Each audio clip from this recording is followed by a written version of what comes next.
Magandang araw mga kaibigan. Bigyan natin ngayon ng opinion reaction itong post ng Jigger Eve TV 22 minutes ago. Sabi, isang mayor humingi ng tulong sa NBI dahil piniki umano ang kanyang perma sa isang ghost flood control project. Humingi ng tulong si Negros Occidental Mayor of San Carlos City, Renato Gustilo, sa National Bureau of Investigation matapos umanong peke ba, ang kanyang pirma sa isang ghost flood control project na nagkakahalaga ng 306 million sa kanyang syudad. Una po, masaklap po yung nangyari kasi siya mismo nakita niya na hindi niya pirma yung notice to proceed. Ibang-iba talaga doon sa stroke ng pirma ni Mayor, ayon sa tagapagsalita ng alkalde. Okay. Ito naman ang statement ng alkalde. Ang mga proyekto ay walang anumang pagdududa, mga ghost projects ito dahil ang pamahalaan ng lungsod ng San Carlos ay hindi kailanman pumasok sa isang kontrata sa mga naturang kontratista na nakabase sa Benguet at Mountain Province. So, ito po ang litrato ng mayor. So, ano kaya ito? Totoo na napiki at humingi ng tulong o palusot? Dalawa lang yan eh. Naglalabasan na kanya-kanya ng hugas kamay. Salamat at nasimulan na ang pagbubulgar. May nabasa akong post ni Sas Sasot. Sabi niya, duda ko,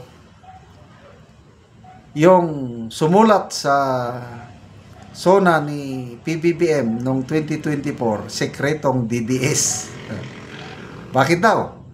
Kasi sinadya daw ilagay yung ipagmayabang ba yung 5,500 flood control projects. Talaga sinadyang ilagay para mabuking sila. Oh, so yung ipinagmamayabang na flood control projects, ito na ngayon ang malaking sakit sa ulo nila. At kahit anong gawin ng Pangulo na trying hard ba na magalit ko, no? Grabe naman yung nagalit na siya pagbisita sa Baliwag, Bulacan ba yun? Parang hindi naman galit. Wala lang, parang I'm now getting very angry. Ako, pag galit ako, manlilisik ang mata ko, tapos kagaya kanina, si Mayor Isko, pag bisita niya sa Manila, yung mga heavy equipments na umano'y pag-ari ni Congressman Joel Chua, inimbak lang sa city property. Nagmura na siya eh. Nag-PI na siya, ala Duterte. Tapos galit na galit, sabi niya, kumpiskahin lahat yan. Talagang mura. PI, mga congressman na yan. Yun ang galit. Ang Pangulo, I'm getting very angry. So, wala na, nabubuking na sila. Yung ipinagmamayabang na accomplishment, yun pala, kapalpakan.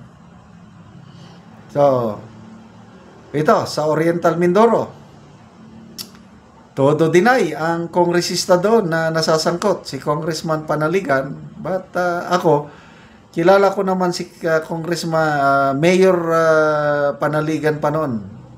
Nung nasa ako doon. Mabait naman. So, naging governor, naging congressman.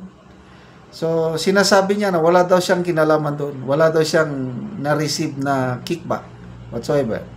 Ang DPWH daw ang bahala na lahat lang. So, let's give him the benefit of the doubt. Kasi nga, hugas kamay. Saan pa? Sa Bulacan naman. Grabe, ang pinakasentro, Bulacan, dahil ang presidente nandun na eh. Nag-inspect na. 2 beses na siyang Baliwag at ano ba yung Kalumpit. 2 bayan na na-inspect niya, puros mga palpak. Yung 2 kongresista doon, ang isa, Congressman Domingo ata, yung 1st District, maraming ghost. Yun naman, tahimik na tahimik. Bakit kaya? Kung minsan, mas maganda na lang yung tumahimik. Ano ba, mga congressman na nag-iingay. Ito, si Congressman Adjong at Congressman Abante. Nag-iingay na sila laban kay Mayor Magalong. Ano daw yun? Nasaktan daw si Congressman Adjong doon sa mga yung remarks ni Mayor Magalong na moro-moro lang yung investigasyon sa Kamara. Si Congressman Abante naman daw, binibigyan niya ng pagkakataon, tsansa si Mayor Magalong na humingi ng public apology dahil nga sa sinabing moro-moro. What I don't believe na mag-public apology si Mayor. May hawak yan ng mga katibayan. At ano na lang, imbitahin na lang nila sa investigasyon sa Kamara. Kasi nga, ang sinasabi ni Mayor Magalong na hindi siya naniniwala doon sa investigasyon na gagawin ng Kamara. Bagay na sinang-ayunan yung kasamahan nilang kongresista, si Congresswoman Dilima, na inappropriate na ang House ang mag-imbestiga. Sige na lang, gusto nilang mag-imbestiga, basta taong bayan ang humusga. Ako, may tiwala ko sa Senado, yung investigasyon nila doon. Talagang determinado ang mga senador. Walang cover up. Yan ang maganda. Kahit sinisiraan nila si Senator Chis Escudero na kinabang daw sa mga flood control project. Tuloy-tuloy naman ang investigasyon ng mga senador. Ibig sabihin, hindi natatakot si Senator Escudero sa mga aligasyon na nakinabang siya. So, ang hintayin na lang natin ang Pangulo. Sino naman ang mag-iimbestiga sa mga kapalpakan ito. Kasi malabo walang ahensya ba o sinong mag-imbestiga, hanggang salita pa lang. Okay, salamat mga kaibigan sa inyong pagsubaybay sa ating channel. Nakakatulong kayo ng malaki sa tribong Talandig ng Bukidnon dahil ang sweldo natin sa channel na ito pantulong sa tribo. Namimigay tayo ng mga libreng yero at pako para makapagpatayo sila ng mas maayos na tirahan. Panoorin niyo ang video na ito. Muna niya Tagalog yero. Mag-atok na siya sa iyang balay.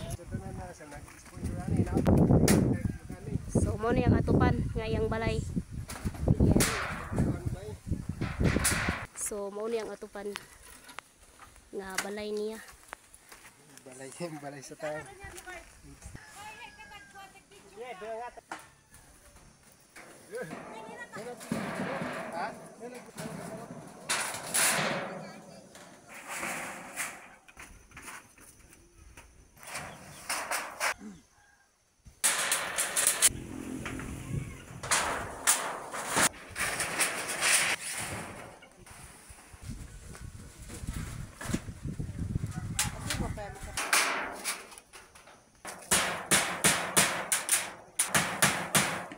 So karon na humanag yun ang balay nga Balay ni Toms. iyaha nga balay. So maayo na gyud sada na tan-aw kay nahuman na ang yang balay. So makita gyud nimo na nakataod na gyud.